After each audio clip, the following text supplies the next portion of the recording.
First of all, thank you all for being here. It's amazing on a Saturday night of the Memorial Day weekend that we were able to get such a star turnout, and thank you all for coming. I had a chance to say hello to many of you during the reception, but some of you I haven't, and I do want to say hello and acknowledge with gratitude your presence here this evening.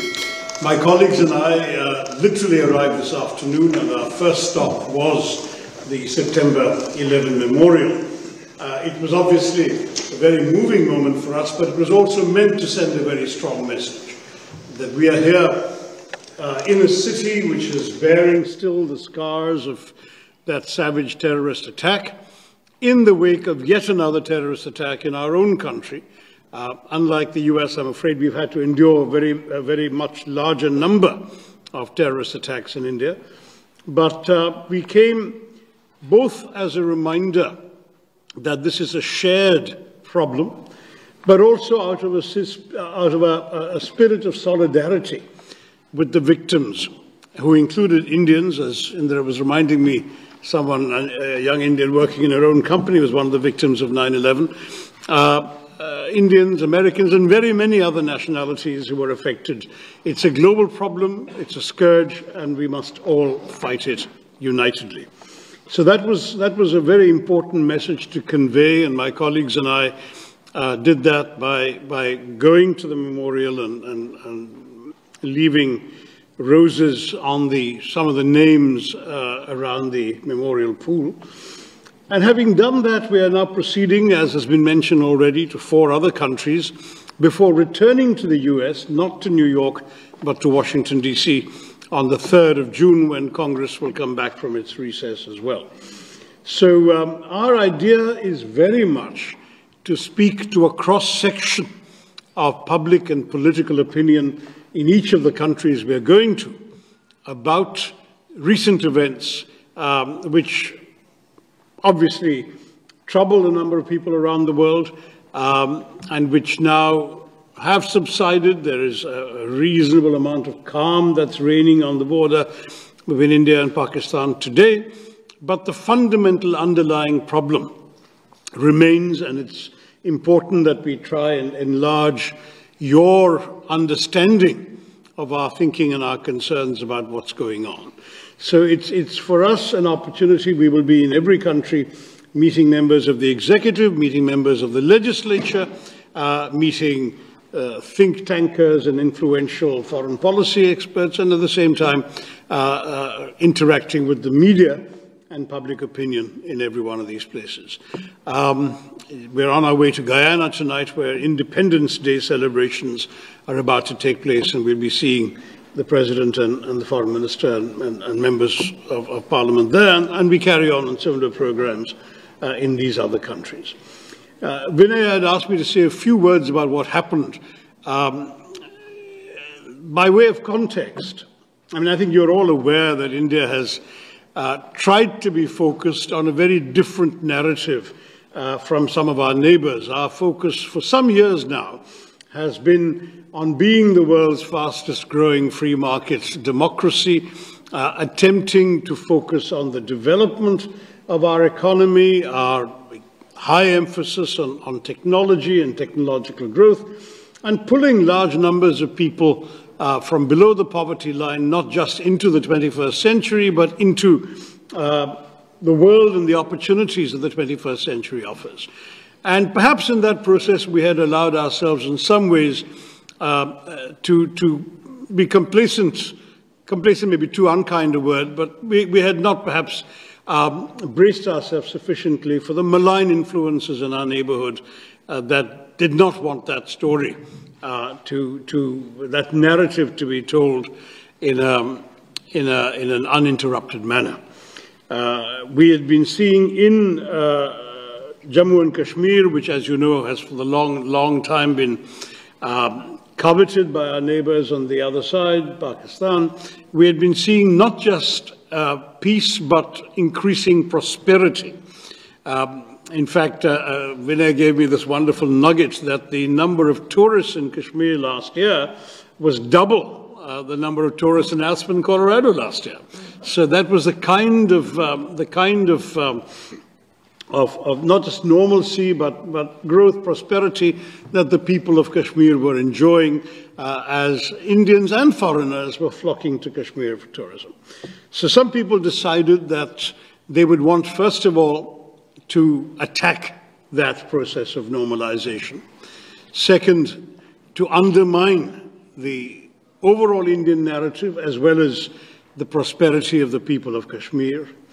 Third, by doing so in an atrocious manner, that is, it was not just a terrorist attack of somebody indiscriminately blowing up people with a bomb, it was a bunch of people going around identifying the religion of the people before them and killing them on that basis, which was clearly intended to provoke a backlash in the rest of India,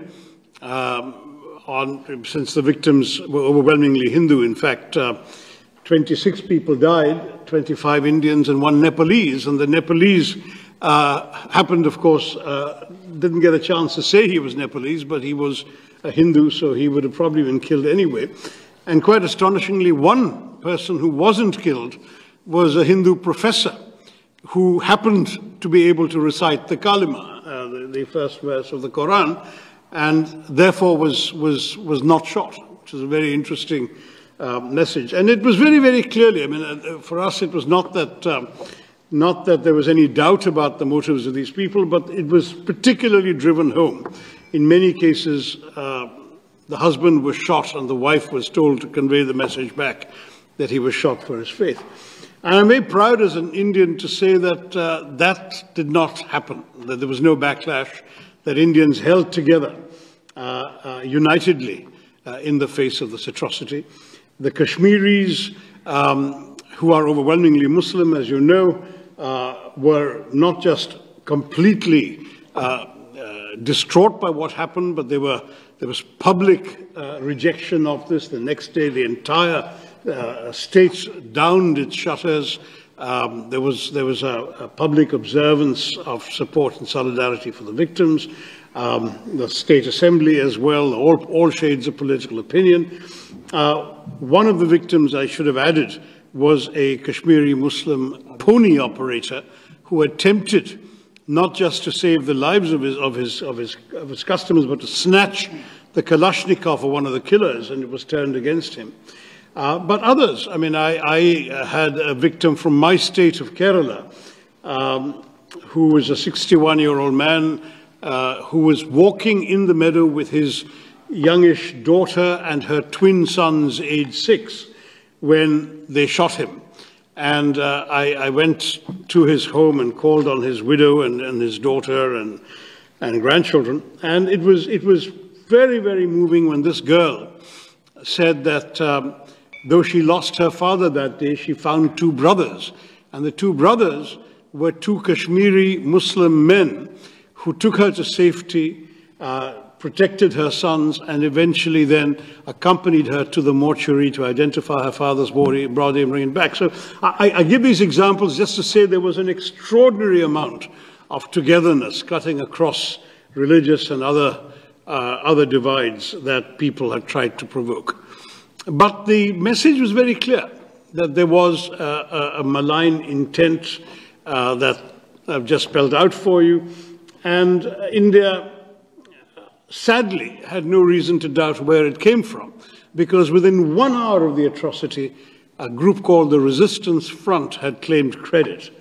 The Resistance Front was known for some years to be a frontal organization of the banned, proscribed Lashkar-e-Taiba, which is on the US designated terror list as well as the UN sanctions committees. And India had gone to the UN Sanctions Committee with information about the Resistance Front in 2023 and in 24, and now sadly it had acted in 25.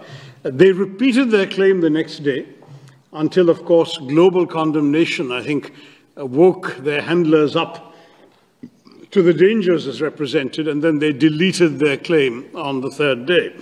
But by then, the claim had been made, recorded, registered, and reported.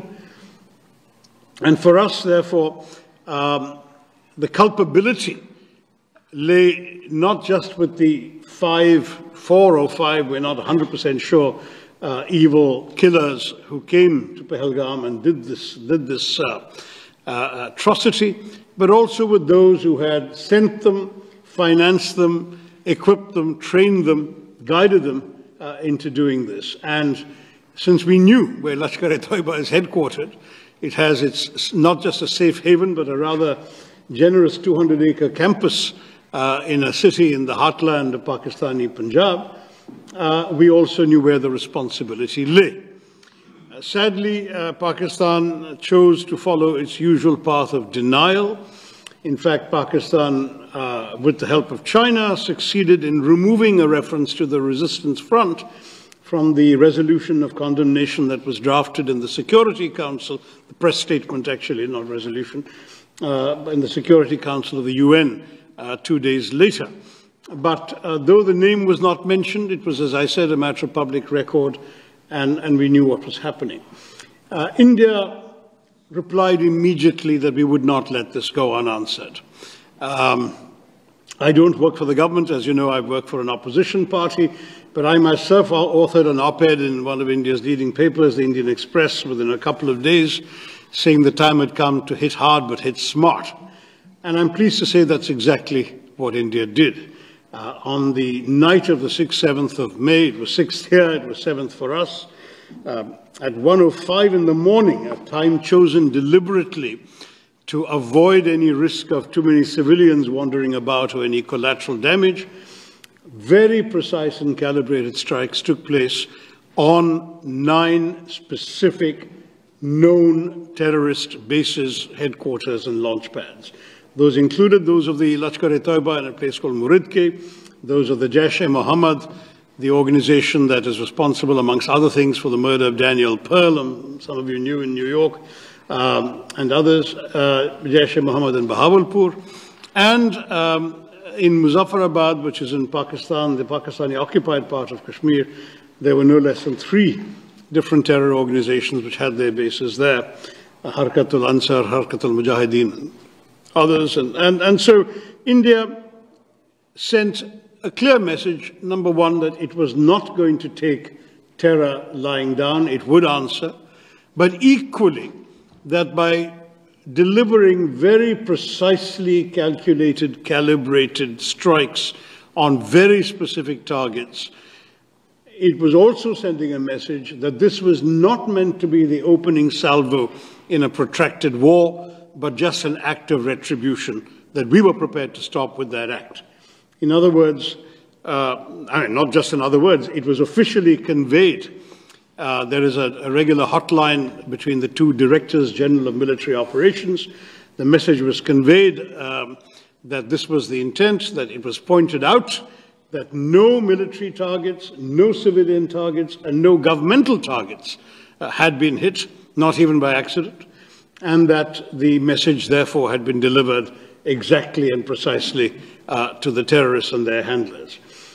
And nonetheless, Pakistan chose to respond, I'm sorry to say, with indiscriminate shelling across the border the very first day and night, which sadly killed 19 civilians and injured grievously 59 others, including Carmelite nuns in a convent, Sikhs worshipping in a Gurudwara, and others who happened to simply be in the line of fire because they lived in districts adjoining the Pakistani border. When this happened, India had no choice but to retaliate in kind. The matters got worse the next day as the Pakistanis followed up artillery shelling with a serious invasion of drones and missiles. India's air defenses were able to hold them off, but in turn, India returned the compliment, and on the night of 9th, 10th May, India hit 11 Pakistani military targets, including a rather well-known air base that's just 1.5 kilometers away from military headquarters of Pakistan in Rawalpindi. The following morning, we got a call, or our Director General of Military Operations got a call from the Pakistani Director General of Military Operations saying they'd like to stop this. And we said, we've been saying all along, we didn't want to start anything. We were just sending a message to terrorists. You started, we replied. If you stop, we'll stop. And they stopped. There was an 88-hour war. We look back on that with a great deal of frustration, because it needn't have happened at all. Lives have been lost. But at the same time, we look back on this experience with a steely and renewed sense of determination. There has now got to be a new normal. No one sitting in Pakistan is going to be allowed to believe that they can just walk across the border and kill our citizens with impunity. There will be a price to pay, and that price has been going up systematically. I'll just take you briefly through what happened. You may remember in 2015, well, you may not remember because this is our problem, not yours, but in 2015, in January, there was an attack on an Indian air base, a place called Pathankot. And our Prime Minister had just made a goodwill visit to Pakistan the previous month. On the 25th of December, he'd attended the birthday celebrations of then Pakistan Prime Minister Nawaz Sharif, whose granddaughter's wedding was on the same day. He'd given gifts. So when this happened, he was so astonished that he actually called the Pakistani Prime Minister and said, why don't you join the investigation? Let's solve who's doing this. And the Pakistani, you can imagine the horror of the Indian military establishment at this idea that Pakistani investigators are going to come to an Indian airbase. But they came. And they went back to Pakistan and said, oh, the Indians did it to themselves. That was the last straw. I mean, it was just we'd already gone through the horrors of 2008 in Mumbai when 170 people had been killed, and the Pakistani denials at that time were laid bare not just by the fact that we caught one of the terrorists alive and his identity, his address, his family, etc., were identified in Pakistan, but equally because that drama took place over 3 days, during which Western intelligence agencies trained their recording devices, amongst other things, on Pakistani, the chilling voice of the Pakistani handler, giving minute-by-minute instructions to the killers in Mumbai. So the evidence was there, there'd been denial, and that denial was proven to be completely false.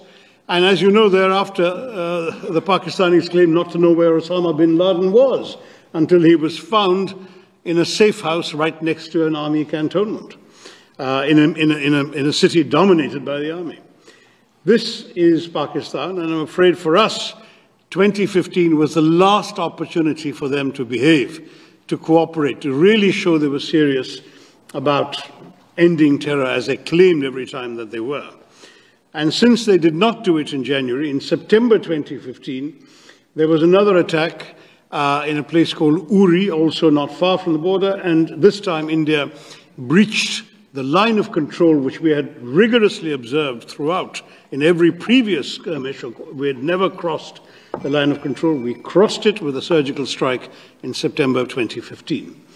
That seemed to calm things down a bit, but unfortunately in January of 2019 there was another terror attack in a place called Pulwama, killing 40 Indians at that point. And then India responded not just by breaching the line of control, but also breaching the international border and striking with our Air Force a known terror training camp in a place called Balakot. Now we have not just crossed the LOC, we have also crossed the international border. We have hit Pakistan in their heartland. And we have done so, as I say, only to send a message about terror. We are not interested, and we still remain absolutely clear that we are not interested in warfare with Pakistan. We would much rather be left alone to grow our economy and pull our people into the world that they're getting ready for in the 21st century. We have no desire to have anything that the Pakistanis have. Sadly, we may be a status quo power. They are not. They are a revisionist power. They covet territory that India controls, and they want to have it at any price. And if they can't get it through conventional means, they're willing to get it through terrorism. That is not acceptable to us, and that's really the message that we are here to give all of us, all of you in this country and elsewhere. We are determined now that there's got to be a new bottom line to this. We have tried everything, international dossiers, complaints to sanctions committee, diplomacy, even this joint investigation attempt, everything has been tried. Pakistan has remained in denial. There has been absolutely no conviction, no serious criminal prosecution, no attempt to dismantle the terror infrastructure in that country, and the persistence of safe havens. So from our point of view, this is it. You do this, you're going to get this back. And we have demonstrated with this operation that we can do it with a degree of precision and with a degree of restraint that the world, we hope, will understand. We have a right to self-defense. We've exercised that right. We have not done so irresponsibly, and we have not done so in a way that would have warranted a wider conflagration. That's really the message I wanted to give you all today. I'm sure you have questions and comments, and my colleagues represent, as I say, 4 parties amongst the 5 of us, and there's a wide span of views. We're all happy to join in conversation with you. Thank you all very much once again for coming and being with us today. Subscribe to One India and never miss an update.